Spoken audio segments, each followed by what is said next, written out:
Sejam bem-vindos, nerds! Essa é a Aldeia Geek, nosso podcast semanal de cultura pop. Hoje, aqui na bancada, nós estamos com Guilherme Quintanilha. Olá, pessoal, bom dia. E com Getúlio Neto. Bom dia, pessoal. O tema de hoje, pessoal, é One Piece. Gente, eu sou um velho paia, né? Anos 70, final dos anos 70. Não tenho tanta referência assim de animes da nova geração, né? O meu anime que eu assisti mais foi Dragon Ball Z e outros, Evangelho, né? E tudo, mas não tenho tanto familiaridade com One Piece. Assisti alguns episódios do anime, né?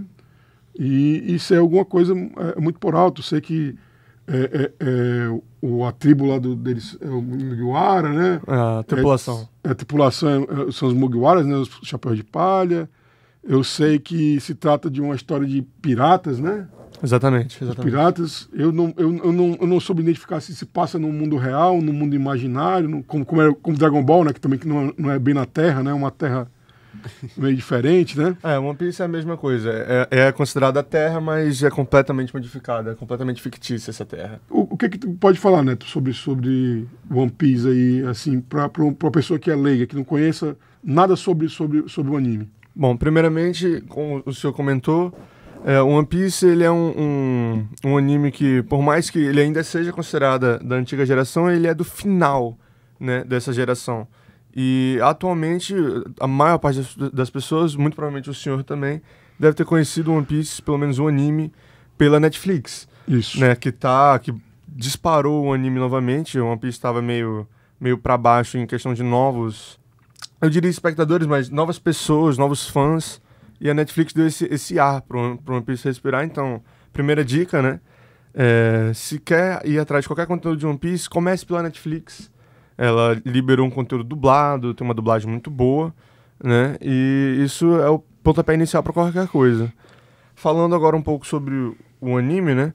O One Piece ele se passa num mundo fictício que puxa alguns elementos da realidade, né? A gente tem um protagonista extremamente carismático, né? Que é o Luffy, nosso capitão. E o objetivo dele é se tornar o rei dos piratas dessa nova era, que é o principal objetivo do anime. A gente ouve isso durante o anime inteiro. E o anime se baseia unicamente... ele parte, né? Unicamente desse propósito, né? E depois a gente descobre as maravilhosas aventuras e a verdadeira arte, né? Que na minha concepção é One Piece. Ah, perfeito. E você, Guilherme, tu que já é um cara que tem mais uma base de anime maior, né? Tu tem um conhecimento mais amplo, né, de anime. Uhum. O que tu conhece de One Piece? O que tu pode falar para os nossos espectadores, nossos ouvintes? Assim, apesar de One Piece ser um anime da velha guarda, que são meus animes preferidos, são da velha guarda, Dragon Ball, Cavaleiro Zodíaco, até o Naruto ali no início, né? Eu conheci o One Piece, vamos dizer assim, em 2018. Foi quando eu comecei a assistir o One Piece. Que foi uma indicação de um amigo meu, né? Ele falou, cara, é um anime que começou lá praticamente na mesma época de Dragon Ball, né? Então assiste, é bom. Aí eu peguei pra assistir e gostei. Inclusive, hoje de manhã eu tava assistindo live action. Quem é o autor de One Piece, você sabe dizer? Eiichiro Oda é o autor. Isso. Ele escreve One Piece desde o início. É um dos três grandes. Um dos três grandes nomes, né, da literatura japonesa em relação aos animes, mangás, né? Exato. E o Oda, ele é tanto escritor do mangá quanto um dos colaboradores. Ele é um dos cabeças-chefes do live action. Inclusive, ele dá o anime também foi ele que desenvolveu? Não, o anime não é dele, mas ele participa ativamente das decisões que são tomadas. Mas o anime é da Toei. É da Toei? É da Toei. Mas a decisão... o anime ele é fiel ao mangá? Bastante. O anime... se você for tirar o anime do mangá, é praticamente a mesma coisa. O anime adiciona algumas cenas, mas mais por questão de censura, né? Censura, ter mais tempo de tela, um episódio. Viu, se tu puder botar uma imagem do One Piece aqui pra gente na tela, te agradeceria. Então, o anime ele é bem fiel ao mangá, então. Bastante. As histórias são as mesmas? A mesma história. A mesma história? A mesma história. Tem uma lenda que diz que o One Piece é o anime que tem mais episódios. de maior duração, né? Mais de 1000. Mais de 1000 episódios, A né? gente tá em 1070 e alguma coisa, não sei dizer exatamente. Inclusive hoje tem episódio novo e vai continuar lançando por mais alguns anos. Todo sábado episódio novo. No mínimo uns 4 anos ainda. É porque... entendi. É porque o mangá ainda tem... O mangá tem muita história, então ele que não contaram no anime. Não, o mangá ele já tá na reta final, mas ainda tem pelo menos uns 3, 4 anos, facilmente. E se tem 3, 4 anos de mangá, tem 5, 6 de anime. Em mangá, tu sabe posicionar quantos mangás existem do One Piece? São mais de 1.100 capítulos já. 1.100 capítulos. Já são mais de 1.100 capítulos. Então é bastante coisa, é bastante material, né? Muito material. É material que não falta pra One Piece atualmente. Existe essa lenda. Eu acho que longevo, assim, eu só conheço Pokémon, né? Não, assim, existem outros animes muito grandes. O próprio Naruto tem quase 500 episódios. Que já é Dragon Ball também. Dragon Ball ainda não acabou também. Exatamente. A gente tem vários mas o Dragon Ball, eu acho que ele tem as temporadas, né? Eu acho que são... tu deve ter o quê? 50 episódios por temporada do Dragon Ball? Depende, porque agora eles estão fazendo temporadas com algumas cenas reduzidas para ter menos enrolação. Aí diminui bastante, drasticamente, mas o clássico mesmo deve ter por aí uns... O Z também. Então, o Z deve A Saga do Céu acho que beira os 70 episódios, eu acho. Exatamente. O One Piece ele tem alguns arcos, né? A gente separa o One Piece por arcos. Alguns arcos são mais curtos, alguns arcos são maiores. A gente tem, por exemplo, o arco de Punk Hazard, que é um arco considerado curto, tem 60 e poucos episódios. A gente tem um arco de Wano, que é o que está atualmente no anime, a gente já tem mais de 200 episódios nesse arco. E aí agora uma coisa assim que tenho certeza que as pessoas estão se perguntando, e eu acho que é o grande, vamos dizer assim, a grande popularização do One Piece, e o live action. O que vocês acharam? Olha, dessa primeira temporada da Netflix. Na Netflix, eu achei, particularmente, eu gostei muito. A gente tem, quem é fã de anime sabe, a gente não tem um bom histórico, né? Com live actions. E essa live action One Piece, na minha concepção, foi um marco, porque foi a primeira live action que muda muita coisa. Não é assim tão... Aqui, a tripulação. Não é algo tão fiel, assim. Ele muda algumas coisas, mas tudo que ele muda não muda a história diretamente. Fica, assim, maravilhoso. Essa aqui é a tripulação principal do... Essa é a tripulação quase completa. Quase completa. Essa Faltando aqui né? Quem é essa aqui? Essa é a Nico Robin. Nico Robin, ela não aparece na primeira temporada, não, né? Não. Eu tenho a impressão... Ela não era morena? Ela era, mas assim, o Zoro também era moreno. Quando começou o anime. É porque o que acontece? Nessa época, o mangá não tinha cor. Era preto e branco. Era completamente preto e branco e o Oda nunca tinha pintado as cores oficiais. Aí, depois de uma certa forma do anime, ele começou a pintar. Aí colocaram as cores originais que o Oda mesmo pintou. Entendi. Porque assim, a Nico Robin, quando começou, era moreno, o Zoro era moreno também, quando começou a obra. É porque cada um deles tem uma nacionalidade, não é isso? Exato. O Oda, ele baseou cada personagem dele em um país. O Luffy, o protagonista, é brasileiro. Né? A gente tem esse orgulho de ter o protagonista do maior anime da atualidade brasileiro ali. Eu penso por esse lado. Coisa boa, né? É uma coisa muito boa. Interessante, né? O Zoro é japonês. A tripulação aí, muito bonita. O Sanji, que é o louro. O loiro, né? Ele é francês. O Frank, que é esse ciborgue de cabelo azul. É um ciborgue? Ele é um ciborgue. Ele é americano. Essa rena que parece um bicho. É o Chopper, ele é canadense. Chopper é o mesmo nome do robozinho do Star Wars. Do Star Wars, né? Da Phantom, da Fantasma, né? Da Fantasma, né? Tony Chopper é o nome dele. Aí a gente tem a Ruiva, que é a Nami, ela é sueca. A gente tem o Usopp, eu não lembro exatamente. O Usopp é o narigão. Sul-africano? Eu não lembro exatamente de onde que ele é da África, se ele é sul-africano, se ele é do Congo, não lembro. Eu sei que ele é africano. Continente africano, né? Ele é do continente africano. A gente tem o Brook e a Robin, esses eu não vou ter certeza de onde são. Exatamente. Eles não estão aqui. Não, então sim, o Brook é o esqueleto e a Robin é aquela primeira que o senhor perguntou. Essa é a tripulação da primeira temporada. Essa é a tripulação da primeira temporada. E eu acho que inclusive é que tá no live action. No live action, exatamente. Essa aqui, como tu falou, é a Nami. Nami, o Sanji, o Usopp, o Zoro e o Luffy. O Monkey D. Luffy. Né? Monkey D. Luffy, exato. Essa é a tripulação original do live action e da primeira temporada do anime, né? Do primeiro arco, que é o arco que a gente chama de Romance Down, que é separado em vários outros mini arcos. Mas essa é a tripulação original. A do East Blue, né? O Romance Down é porque o nome não seria One Piece da obra, o nome seria Romance Down. O primeiro mangá que lançou de One Piece se chama Romance Down. Inclusive. qual é a história do One Piece, né? O que motiva os personagens? Qual é o cerne da história? Porque assim, a gente sabe, por exemplo, Dragon Ball. O que é o Dragon Ball? É um garoto que veio do espaço. Sim, né? sim. Que é criado por um... Inicialmente não era assim. Não era pra ser a história. Mas A história que veio à tona. A história base é essa, né? É o garoto que veio do espaço, né? É meio Superman, né? Sim. O garoto veio do espaço, e aí ele é super forte, ele vai adquirindo poderes, quanto mais ele luta, mais ele fica forte.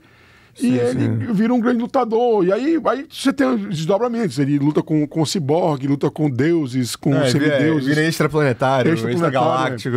Mas a base é essa. É o garoto que veio do espaço que tem superpoderes.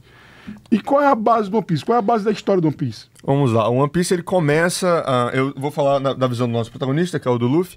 O One Piece começa com o Luffy indo se aventurar na sua primeira aventura pirata em busca de se tornar o rei.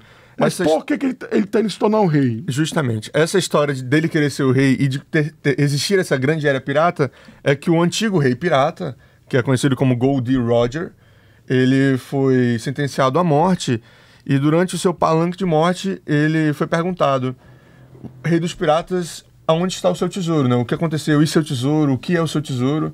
E ele disse: o meu tesouro continua no mar e ele é de quem chegar primeiro. E aí ele comentou, o nome do tesouro dele, inclusive, é One Piece, que é o nome da obra. E aí depois dessa fala dele, pouquíssimos momentos antes da morte, ele incentivou a nova geração inteira a se jogar no mar e ir atrás desse grande tesouro, que é o One Piece, que até hoje, inclusive, a gente não sabe o que é.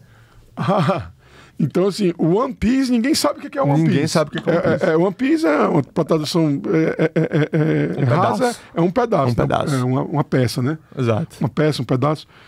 Então, quer dizer que a base é essa. Então, a base é que é o legado de um pirata, que era o rei dos piratas. Ele era o rei dos piratas, exato. Ele morre. Exato. E incentiva uma geração inteira. E um dos membros dessa geração... E ele pega e joga isso no ar, que teoricamente existiria um tesouro aí escondido em algum lugar. Exato, exatamente. No mar. Exatamente. Entendeu? Ele dá alguma dica, alguma coisa? Não, vai só isso aí. As pessoas sabem que vai estar em uma certa parte do mar. Todo mundo sabe disso. Ah, entendi. Tem uma Grand Line. Eles partem do pressuposto que já existe uma mitologia por trás disso, então. Já. Porque existe uma área no mar que é só os mais fortes que vivem e o Goldie Roger, ele é considerado o rei porque ele dominou esse mar. E ele voltou vivo, né? Ele foi o único que voltou vivo dessa área. Não que voltou vivo, mas ele deu a volta inteira neste mar. Porque o One Piece, lembra que eu comentei, o One Piece ele usa o planeta Terra, mas a geografia é completamente diferente. É como o Dragon Ball mesmo, né? Que tem dinossauro na Terra, Não, né? é completamente diferente. É dinossauro e carro voador. Carro voador. O One Piece a gente tem esse negócio de dinossauro também em algumas ilhas, mas o mapa... Entendi. Jovem, se tu puder, tu coloca o mapa mundi de One Piece pra poder explicar melhor, porque o mapa ele é dividido em uma faixa de água enorme, chamada Grand Line, que é uma linha que gira o mundo e ela é circundada por duas correntes em cima e embaixo, chamadas Calm Belts, que são uma área marinha onde não tem vento nenhum, ou seja, ninguém consegue passar por lá, e essa área é repleta de monstros marinhos gigantescos, nível Godzilla. Então ninguém passa por lá. Pra você chegar na Grand Line... Inclusive tem o começo do anime são vários monstros, né, passando do lado do navio, né? Mostra, uma das cenas mais icônicas do início de One Piece é o Luffy dando um soco em um desses monstros, lá no início, no primeiro episódio. Ele dando um soco. Esses monstros são conhecidos como o Rei dos Mares. Eles têm formas diferentes, lacrais gigantes, enguias, tubarões gigantes, polvos gigantes. Entendi. Eles são monstros... São como se fossem os Krakens, né? É mais ou menos isso, de formas monstros diversas. Monstros mitológicos, né? De origem marinha, né? Exato. Aí o Kraken, né? O Kraken. Os mundos de One Piece são separados em 4 grandes oceanos, que se chamam East Blue, South Blue, West Blue e North Blue. Esse seria o mapa mundi do One Piece. Exatamente, esse é o mapa mundi de One Piece. Tá vendo que são 4 grandes mares separados por uma linha? Essa linha gigante, exato. Essa linha gigante, ela tem 2 linhas, uma em cima e uma embaixo, outras que são outras, como se fosse... Seria esse aqui, né? Isso, esses são os Calm Belts. Você não tem vento nenhum e é repleto dessas criaturas. Então, normalmente, você não consegue entrar nessa linha do meio, que chama Grand Line. Ah, entendi. Great Line. Pra você entrar na Grand Line, que é o que eles chamam, você tem que passar por essa montanha no meio do mundo. Tá vendo que ela dá essa abertura? Essa montanha é chamada de Reverse Mountain. Aonde é que começa a aventura aqui nesse mapa aqui? A aventura começa nesse mar de cima aqui, do lado da nossa direita. Esse é o East Blue. Ele começa aqui então. Começa aí. Nessa região. Exatamente. Essa região então seria a primeira temporada. Exato. É aí, inclusive, onde o Luffy, ele nasce. É aí. Na Vila de Fuxa. Guilherme, como é que é a história dos poderes do... Eu sei que, assim, pela base que eu já assisti, eu sei que tem a história das frutas do demônio, frutas do diabo. As famosas Akuma no Mi, no caso, né? Como é que é? Que são as frutas do diabo, Akuma no Mi. É a tradução literal em japonês. A fruta do diabo. Entendi. E elas que são a base do poder dos caras.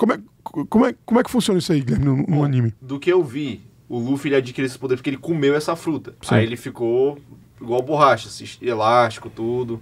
E ele perdeu uma das características de marinheiro, que ele não pode nadar, né? Exato. Quem come uma fruta não pode nadar. A fraqueza dele é a água. Exatamente. Não pode nadar? Não, é uma Não, piada, ele inclusive, afunda. na comunidade. Ele É uma aventura de piratas onde os piratas mais fortes não podem nadar. A maioria, né? Mas Não se todos. afundar o navio, então o cara dançou, então. Normalmente, as maiores chances do Luffy morrer nesses inícios, assim, é ele caindo no mar e alguém tendo que salvar ele, porque ele vai morrer. Não sei se tu pode me tirar essa dúvida, mas, tipo, todas as Akuma no Mi são assim? Tipo, essa fraqueza aí, tipo, de afundar? Todos. Ou é só a do Luffy? Não, a gente não tem até agora nenhuma Akuma no Mi que faça a pessoa conseguir nadar. A gente tem usuários de Akuma no Mi que não morrem ao afundar, porque normalmente eles são metade peixe. Que existe uma raça chamada Homens Peixe em One Piece. Interessante. Aí eles respiram debaixo da água, eles não se afogam, mas eles não podem nadar. Mas todas as frutas do diabo, elas... Todas as frutas do diabo, elas têm a mesma função? Não. Como é que é isso? O poder das frutas são divididos em 3 tipos de poder. Existem as paramécias, as logias e as zoans. As paramécias fazem com que o usuário possa controlar algum poder que não envolve diretamente um elemento ou algum poder que ela transforme o corpo dela nesse poder. Ela tem propriedades desse poder, ela não transforma o corpo dela nisso. As zoans são frutas que permitem ao usuário um tipo de transformação. Existe zoan do cachorro, existe zoan do dragão, existe zoan de criaturas mitológicas como Yamata no Orochi. Inclusive a gente tá vendo agora, né? No arco. Exato. O cara pode se transformar num dragão, por exemplo? Se transforma num dragão completo. Ele vira um Shenlong, um dragão oriental. E as formas zoans, elas não só se transformam na criatura, eles conseguem mesclar as características da criatura com as características do corpo humano. Então você tem criaturas, por exemplo, que são zoans. Existe um personagem chamado Marco a Fênix. Ele tem a fruta da Fênix e ele pode colocar só as 2 asas como mãos e continuar com o corpo de humano, por exemplo. Eles chamam isso de forma híbrida. Normalmente é a forma mais forte. O Rob Lute também faz isso com o próprio Rob Lute, que também é outro personagem que possui... Guepardo, né? Exato, que possui a zoa do leopardo, ele também consegue fazer isso daí. E tem a terceiro tipo de fruta, que muito no início do anime foi considerado mais forte. A gente já sabe que atualmente não é, mas no início do anime foi considerado o tipo de fruta mais forte, que são as logias, que permitem o usuário controlar algum tipo de elemento e se transformar nesse elemento. Um exemplo clássico que a gente tem no início é o Smoker, que tem a fruta da fumaça, que ele pode se transformar em fumaça, ele pode criar fumaça, ele é resistente à fumaça. E isso faz com que ele seja, no início da obra, imortal, praticamente. Ninguém consegue acertar ele, porque ele transforma... Intangível, né? Não tem como tocar. Exatamente. A gente, no início da obra, não tem como. Depois a gente descobre uns outros elementos, que é um outro poder de One Piece chamado Haki. Aí, sim, depois do Haki, a gente consegue, sim, acertar. Mas então a base de todos os poderes do One Piece são as frutas, então? As frutas e o Haki. É porque as frutas... O Haki foi introduzido depois, na obra. O Haki, então, não faz parte dessa categoria das frutas, do diabo? Não, completamente diferente. Qualquer um pode ser usuário de Haki. Qualquer um. A fruta, você tem que comer a fruta. O Haki, ele é como se fosse o Ki do Dragon Ball? Uma coisa que vai desenvolvendo com treinamento? O Haki, assim, ele é um pouco mais complexo e um pouco menos... Ou ele é que nem o Cosmo do Cavaleiro do Zodíaco, por exemplo? Ele parece mais o Cosmo. Ele parece mais o Cosmo do que... O cara já nasce com aquilo ali, já é predestinado. Todos nascem com uma certa quantidade, mas o treinamento, ele instiga, ele desenvolve. É como o Cosmo, então. Ele é mais parecido com chakra do que com todos os outros, em relação ao Naruto. Inclusive, o One Piece e Naruto andam bem lado a lado. O Oda e o Kishimoto, se não me engano, eles são muito...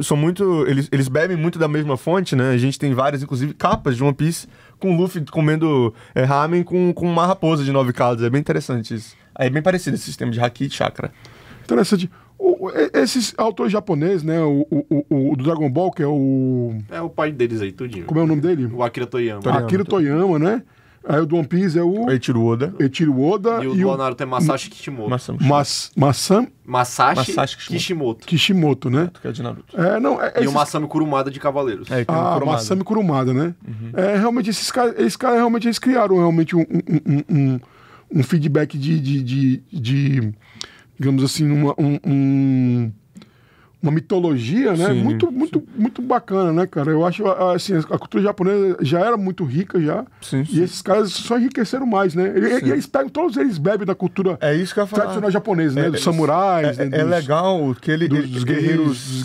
Os guerreiros. Os ninja, né? Os ninjas, né? Os ninjas que na verdade eram quase que eram espiões, né? Sim, os ninjas, as geishas, né? Todos esses animes, né? Eles geralmente é uma coisa legal. Eles bebem da cultura oriental mesmo, da cultura tradicional oriental. E eles se inspiram muito. É legal ver isso. Eu vejo isso também até na parte dos games, né? O Guilherme até pode falar isso melhor, né? Mas nos games, por exemplo, lá o cara que fez o Metal Gear Solid, que é o... Opa, como é o nome dele? Não vou saber. Também Metal não. Gear não faço ideia. É porque ele é famosíssimo e ele tá sempre nessas Comic Con. Ele é japonês, é? Sim, ele... É o Kojima. É o Kojima, é o de Death Stranding? Hideo Kojima. Ah, porque o Kojima é famoso. Eu não sabia que ele tinha feito Metal Gear, inclusive. Só chutei aí, ó. Não, o Kojima é o mais famoso dele. O Hideo Kojima, ele é um cara que... Ele fez tanto o Death Stranding. Death Stranding, muito bom jogo, né, que é um jogo mais novo. Mas a saga Metal Gear Solid toda foi o Hideo Kojima que fez Interessante. e é muito baseado na cultura japonesa. Não, o Metal Gear Rising, pô, tipo assim, aquilo dali é tipo assim, tudo bem, bebe da fonte de God of War, bebe, mas a pegada ali dele katana... Sim, é muito samurai, é muito oriental. Não, e o que o senhor falou que eles gostam de pegar essa oriental essência. Japonês, né? Até vamos, porque se a gente fala oriental, às vezes tem a cultura chinesa também, tudo, que o Dragon Ball até bebe, porque o Shenlong é um dragão chinês. O Kaido, que é o vilão do arco atual, também é um dragão chinês. De que não? Do One Piece, exato. Que é o vilão do arco atual do mangá, ele é um dragão chinês. Pô, legal. É interessante.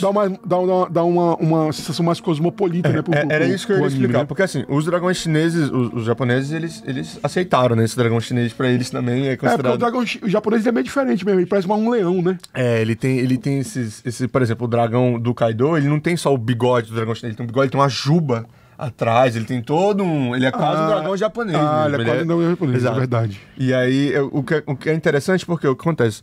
Agora, o One Piece, como ele tem muitos episódios, ele bebe de muitas fontes, ele usa muitas referências. Aquela nova forma do Luffy, ela é um instinto superior, pô. Não, ela é exatamente, ela é uma referência clara ao instinto superior. E, por exemplo, agora a gente tá tendo... do Dragon Ball. Dragon Ball? É, o instinto superior. Do Goku. A última transformação, uma pica de Dragon Ball. A transformação nova do Goku foi esse instinto superior. Aí o que acontece? O último arco que tá tendo é o arco de um ano. E o arco de um ano, ele é um arco baseado na cultura japonesa mesmo, é essencial. Samurais, geishas. O Yamato no Orochi é uma criatura mitológica japonesa. Que é o dragão de várias cabeças, que é como se fosse a Hydra grega. Mesmo. Entendi. É muito interessante. E eles pegam também alguns contos de marinheiro. Tipo, do Moby Dick tem um negócio lá. Não sei se é fila esse daí, que tem uma baleia lá enorme que o Luffy sai na mão com ela, bicho. Que aí eles... não, esse é a Laboon. Não, ela não é a referência a Moby Dick. O One Piece tem outra referência a Moby Dick. O navio do homem mais forte do mundo, até sua morte, infelizmente, é o navio do Barba Branca. E o navio do Barba Branca é uma baleia branca gigante chamada Moby Dick. Foi quando eu parei de assistir One Piece. Porque o Moby Dick os contos dos mares, né? Tradicional demais. Salvo engano, é do... O Moby Dick, ele é do... Não, eu ia falar o autor do Velho Mar, mas não é. Eu não tenho boas referências com literatura clássica, então não vou poder lhe auxiliar, né? Mas assim, One Piece a gente tem... Só que One Piece a gente não tem só referências a contos de marinheiros ou contos japoneses. A gente tem o próprio Luffy, a fruta dele... A fruta é de um deus da Índia, por exemplo. São coisas absurdas. A gente tem muitas referências ao Brasil em One Piece. A gente tem muitas referências à cultura europeia, à cultura japonesa. Cara, isso é muito interessante, cara. Isso é muito interessante. O Império Inca, a gente tem bastante coisa sobre também. Os astecas. Eu usei a cola aqui e o Moby Dick é uma obra do Herman Melville, né? Ok. Autor de língua inglesa, né? Então é bem clássico. Guilherme, existe alguma coisa de jogo de One Piece? Existe. Game. Muito. Game eletrônico, game de tabuleiro? A franquia Pirate Warriors, que agora já tá no 4º jogo da franquia. A gente tem o One Piece Odyssey, que é um que eu quero comprar e jogar também. É muito bom. Uma pegada mais meio RPG de turno de One Piece, só que action RPG, vamos dizer assim. Sim. Bom pra caramba. E tem também uns games de luta do PS2. Ah, então ele tem alguns jogos já mais clássicos já, então. Sim. Os 3 animes mais famosos tem tudo quanto tipo de jogo. Dragon Ball, Naruto e One Piece tem tudo. Tudo quanto tipo de jogo. Vocês têm algum contato com esses jogos? O meu primeiro contato com One Piece foi um jogo. A primeira vez que eu tive um contato com One Piece foi em um jogo há 12 anos atrás, um jogo de Game Boy Advance. Mas ele era de turno, de carta? Como é que é? Não, ele era um jogo que você seguia estilo Super Mario, só que você controlava o Luffy... Em 2D. Exatamente. 2D seguindo o caminho único, Game Boy Advance Color. Ah, entendi. Eu tenho até hoje, inclusive, o jogo e o videogame. Entendi. Foi o meu primeiro contato com E tu, Guilherme? O meu foi no Pirate Warriors 4, que foi, tipo assim, eu gosto de jogar jogos que tu tem uma gama enorme de personagens pra usar, e o One Piece tem isso de sobra. One Piece.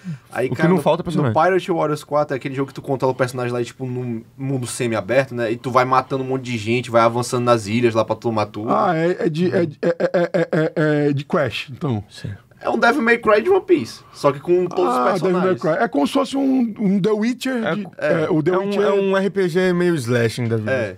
um RPG slasher. E aí foi. Entendi. E eu fiquei, tipo assim, apaixonado porque, tipo, eu joguei com o meu personagem preferido de One Piece, pô, desse jogo aí. Qual é o teu personagem? Mihawk. Mihawk, o maior espadachim do mundo. O entendi. título, a alcunha dele. Vai virar o segundo, né? É o maior espadachim do mundo. Vai virar o segundo. Muito provavelmente porque o sonho Zoro- de um dos nossos protagonistas aí, o de cabelo verde, é se tornar o maior Pô, espadachim. mano, mas hoje em dia não é justo falar que o Zoro venceria o Mihawk. Não, hoje Não não. é justo. Hoje não. Não, é porque assim, eu sou do time que acha o Mihawk muito superestimado, né? Mas o Zoro, não, ainda não.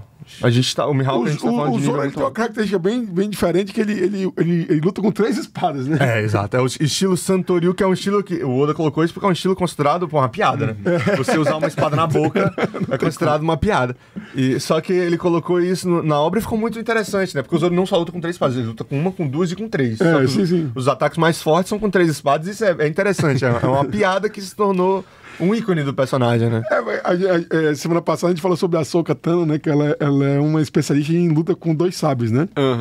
E já é uma coisa meio maluca pra quem tem... são 2 mãos. O Grievous, o General Grievous, né? Luta De Star Wars, 4, né? com 4 sabres, mas Ele tem 4 braços, né? 4 braços. Você não coloca uma espada na boca, como o Zoro faz, né? O Zoro realmente ele é um personagem bem... Inclusive, a primeira luta dele com o Mihawk, o Mihawk brinca com ele, né? A gente tem no primeiro arco, lá em Romance Down, lá no mini arco de Baratie, que é o arco que eles conhecem o Sanji, inclusive o cozinheiro. A gente tem um primeiro encontro do Zoro com o Mihawk, que a gente tem uma primeira humilhação. Foi a maior humilhação da obra até o momento, isso foi essa. Porque ele pega uma espadinha. Ele pega uma espada num crucifixo minúsculo e derrota. E fala pro Zoro: eu peço perdão porque eu não tenho uma espada menor pra brincar com você. E humilha ele. Inclusive essa cicatriz no peito foi o dele. Mihawk que fez. Foi exatamente isso. Pô, muito interessante, cara. Essa é a tripulação inteira antes do time skip. Que é o Cyborg antes dele mudar o corpo dele. É a Nami. A Robin Moreno. A Robin morena, mesmo, realmente. O Zoro mais moreno. A Nami de cabelo curto. Essa é a tripulação antes do Esse é a minha referência que eu tenho do anime. Exato. A tripulação antes do time skip. O time skip aconteceu depois mais ou menos da metade da obra. Que a gente um pouco menos da metade. É isso que eu fiquei confuso nessa parte, porque eu não lembro, bicho, dessa parte do time skip. É um spoiler, inclusive. São 2 anos. Spoiler, são 2 anos que a tripulação fica afastada. 2 anos, eles ficam completamente afastados. E se reencontram depois. Cara, eu lembro que tem a cena que o do Luffy é um reencontro. adolescente, né? Ele tem 17 17 anos, mais ou menos, no começo. Mas aí depois no final ele já tá mais velho. Ele tá já, com 19 anos atualmente. Você passou 2 anos só. A passagem de tempo em One Piece, ela é completamente... ela horrível. É horrível. Ela é como em É igual Pokémon. o Cavaleiro Zodíaco. É horrível, porque a gente... Ela é como em Pokémon, então.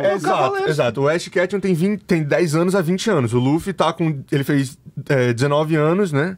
Ele teve esse salto de 2 anos em 22 anos. Então, tipo, a gente tá mais ou menos como o Ash Ketchum. Tu pega em Cavaleiro Zodíaco, pô, o Seiya tem 13 anos na primeira temporada na saga do Santuário. 13 anos. O Shun tem 12, pô. Tu olha pra aqueles moleques ali e fala, mano... One Piece... Bem vividos, né? Japonês. Tá bem desgastado já pra Aí os idade. caras falam que foi o treinamento que fez isso. Japonês é um negócio... Assim, o senhor nunca deve ter assistido Jojo. Não. Mas você não deve conhecer quem é Jotaro Kujo. Não. Jotaro Kujo... Diogo, coloca só uma foto do Jotaro, só pra ele dar uma ideia. O Jotaro tem 15 anos. Eu quero dar ênfase. Jotaro Kujo é o nome dele. Ele tem 15 anos. Não, o vilão de Jojo também, pô. Não, mas ele é velho. Ele tem 300 mil anos. Eu tô falando que, assim... Não, beleza. A cultura japonesa... Pera lá. Nós temos na cultura pop vários personagens assim. O Yoda do Star Wars viveu 1900 anos. mas o Yoda é um a gente velhinho. tá falando do Jotaro. A gente tá falando do Jotaro, que tem 15 anos. 15 anos não faz sentido pro corpo que ele tem. Ele tem um corpo de um Ronnie Coleman. É um absurdo. Mas Jojo é assim. Jojo Bizarre Adventure não podia ser normal. O nome do anime é Aventuras Bizarras. Então não tem como ser normal. De qualquer forma, essa tripulação aí que a gente tá vendo, ela é assim, a tripulação original antes desse evento dos 2 anos. Que inclusive um dos fracos, pra mim um ponto fraco do One Piece é a passagem de tempo, que é bem ridícula. Se tu for contar o tempo inteiro que o Luffy teve com a tripulação dele, são 7 meses. Assim, Isso é horrível. outro anime também que tem essa parada com questão de idade de personagem é o próprio Baki, pô. Cara, não faz sentido, o Baki tem 18 anos, pô. Ele, tipo assim, passou só 1 ano da temporada do Baki inteira até agora, pô. Passou só 1 ano. Não faz sentido. Os japoneses são meio estranhos com essa questão de idade e corpo. O pai do Baki tem mais de 100 anos e tu vê a aparência lá do Yujiro, pô. Não faz isso. Realmente a licença poética que eles fazem, eles né? puxam. É que a não idade, possível. a idade é só um número mesmo. É verdade. Não, mas... Isso era pra ser o Jotaro Kujo. Esse que é o 15 anos. É só o corpo de 15 anos dele. Inclusive, ênfase, ele tem 2 metros e alguma coisa. Nem cabe na tela. Não cabe na tela. Ele é um monstro mesmo. É um monstro mesmo. Olha olha a cara dele. Essa é a cara do homem. 15 anos? 15 anos. O menino tem 15 anos. Jojo é Jojo. Tem gente que viveu uma vida mais difícil, né, do que outra. Não. A dele é incrível, cara. Mas esse anime, inclusive, é muito bom também. Mas voltando ao lance de One Piece, essa passagem de tempo de One Piece é meio pra baixo. Se eu fosse citar um defeito, eu citaria a passagem de tempo, com certeza. O que que a pessoa que vai querer começar a assistir One Piece, ela tinha que ter de referência pra vocês, na tua opinião, né? De referência, cara, vamos lá. Primeiro, tem que ter paciência. Porque, por mais que a obra seja muito boa, é minha obra favorita, inclusive, você assistir 1078 episódios... Não, mas de referência. A pessoa já tem que ter assistido um Dragon Ball? Não. Ou tem que ter assistido alguma coisa? Não precisa de nenhum tipo de referência. Não, principalmente porque o One Piece, o início dele, depois ele fica mais profundo. Então, mas o início dele é muito suave. É muito bobo. É muito suave. Eu até comentei isso com você já alguma vez. Eu achei um anime, inclusive, muito infantil. O One Piece ele começa com uma premissa muito infantil. Ele é bobo, o Luffy é um personagem completamente caricato, né? E depois ele vai se aprofundando. Não é à toa que, por exemplo, o One Piece... Qual que é o maior forte de One Piece? O One Piece ele tem a maior construção de mundo dos animes facilmente e disputa bem com a cultura pop mesmo. A construção de mundo do One Piece é excelente. E a gente vê, por exemplo, arcos de One Piece que trata de forma... Levando, obviamente, piada, porque não pode deixar de ser um anime de classificação cômico, né? De 10, 12 anos. Ele trata de escravidão, racismo... São coisas pesadas, cara. Tem história de One Piece assim, que são muito tristes. Tu vê direto, por exemplo, objetificação de mulher no arco da Nami lá, pô. Sim, exato. Você pega... Cara, existe um arco que é a Ilha dos Homens Peixe. Cara, o arco inteiro é o a melhor luta, que eu assisti até hoje. É a luta dos direitos dos homens peixes que são tratados como... Inclusive, esse arco, ele tem muita coisa relacionada ao apartheid, né? Ele puxa muito essa referência. É um arco muito pesado, cara. E mostra também a questão da corrupção das autoridades, né? Da Marinha, né? Que eles fingiam que não viam isso, One Piece tem isso, a questão de corrupção dos mais fortes. Existe um discurso a xenofobia, no caso, né? Muito, muito forte. Tem um discurso do maior vilão da obra até então, que é o do Flamingo, que ele fala que uma luta... Como é que é o nome? Dom Flamingo. Dom Quixote do Flamingo. Don Quixote, você deve saber de onde que Só que o Don Quixote é o pai dele, na verdade, é o Don Quixote original. Não, ele é da família Don Quixote, ele tem ancestral.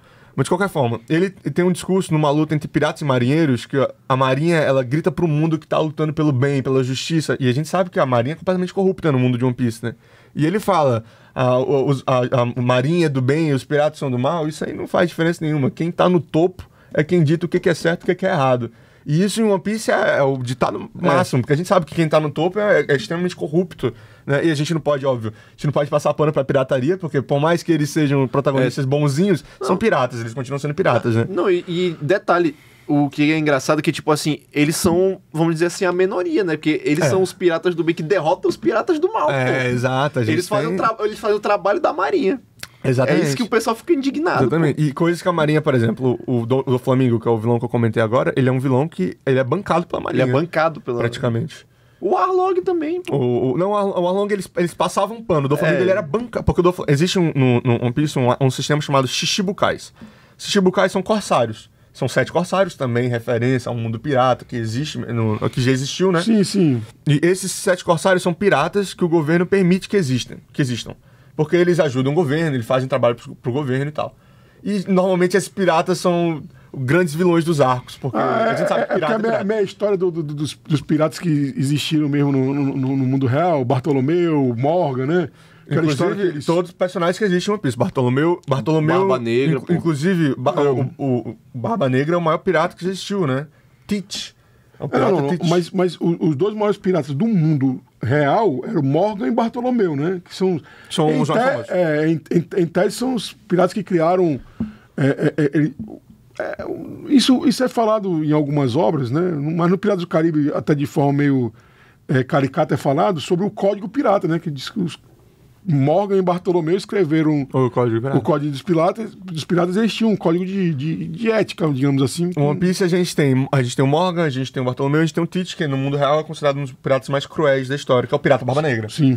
Né? Que é o Barba Negra em One Piece também. O Barba Negra, ele é o Freeza do... o Barba Negra é o vilão, vai ser o vilão final da obra, ele é definitivamente o vilão mais importante da obra até então. A gente tem o Bartolomeu, que é um exemplo. O Bartolomeu, ele é a criação do Oda pra como se fosse o fã de One Piece dentro do mundo de One Piece. Ele é fã de carteirinha do Chapéu de Palha, por exemplo. Ele, enquanto ele aparece na obra, ele tá vangloriando esses caras aí, ele ajuda eles, uma figura completamente caricata. E o Morgans, ele é o jornalista máximo do mundo de One Piece. Pra quem é nerd raiz mesmo, ele seria como se fosse o Tom Bombadil do Senhor dos Anéis. Exatamente. Pronto, ele é o Tom Bombadil do Senhor dos Anéis. É tipo isso. Gente, eu sei que o papo tá bom sobre One Piece, eu sei que tem muita coisa pra se falar. Muita coisa. Assim, nós temos aí, se a gente for puxar as referências, tem mais um zilhão de animes muito bons que poderia estar aqui conversando também. também. A gente pode citar, antes de encerrar, o nosso top 5, né, de animes aqui. Não, vou deixar pra uma ocasião boa pra animes mesmo. Mas vamos deixar as considerações finais sim em relação ao One Piece. E aí, e fazer o merchan de vocês aí. O Guilherme, pra quem não sabe, ele tem o canal dele de games no YouTube, o Doberman Games, né? Isso. Tem no Instagram também. O Neto também é fanático por One Piece. Aí pode é minha obra a favorita. Eu gostaria de falar algumas coisas antes, então, como considerações finais. Então pronto, pode começar aí. Vamos lá. Primeiro, dê uma chance a One Piece, por favor. Todo mundo tem esse preconceito. Eu tinha esse preconceito. Eu também. É muito episódio, eu sei que é muito episódio. É chato de você pensar assim que vai passar um tempo assistindo, mas vale a pena. One Piece é minha obra japonesa favorita, é uma das minhas obras mundiais favoritas, é uma obra de arte. Então dê uma chance a One Piece. Não fique pensando no episódio 1000 e pouco que você vai ter que demorar pra chegar. Não, comece do início, vai indo. O início é bobo, ria, né? Leve na brincadeira e depois vai entendendo o que é One Piece de verdade. Tu acha que seria uma boa pessoa começar pelo live action? Da Netflix? Seria muito interessante pra quem não é tão chegado nos animes. Eu quero começar um anime. Poxa, qual que me recomendaram? One Piece. Começa no live action. Até porque ele não é muito fora da casinha comparado ao anime. Não muda muita coisa. Não muda muita coisa. E aí, Guilherme, o que tu pode dar das considerações finais aí? Eu acho que o One Piece ele é um anime, ele é um dos grandes, isso é inegável. Ele não é meu preferido, obviamente. Se eu falasse aqui que é meu preferido, seria me chamar de mentiroso pra caraca. Mas é um anime que eu recomendo pra você assistir, principalmente se você tá querendo um anime pra, tipo assim, eu quero maratonar. Mano, One Piece. O One Piece é um anime ideal pra isso, cara. E eu espero realmente que os próximos realmente uma maratona, né? Eu espero realmente que o anime continue crescendo cada vez mais e trazendo mais gente pra cultura oriental, né? Ter essa discussão. A gente nem comentou, inclusive, do mangá, que é o mangá mais vendido o mangá mais vendido da história, One Piece. É mesmo? Inclusive, já foi a obra escrita fictícia, que não envolve Bíblia, essas coisas, mais vendida do mundo. Aí perdeu o posto pras HQs do Superman. Mas One Piece era o primeiro lugar mundial. Interessante isso, né? Entre quadrinhos, gibis, mangás e tudo mais. Gente, depois de toda essa geleia total aqui do One Piece, vamos deixar o nosso agradecimento para vocês, que vocês acompanhem nosso podcast semanal, a Aldeia Geek E estamos aí, tá? Até a próxima. Valeu, pessoal. Valeu, gente.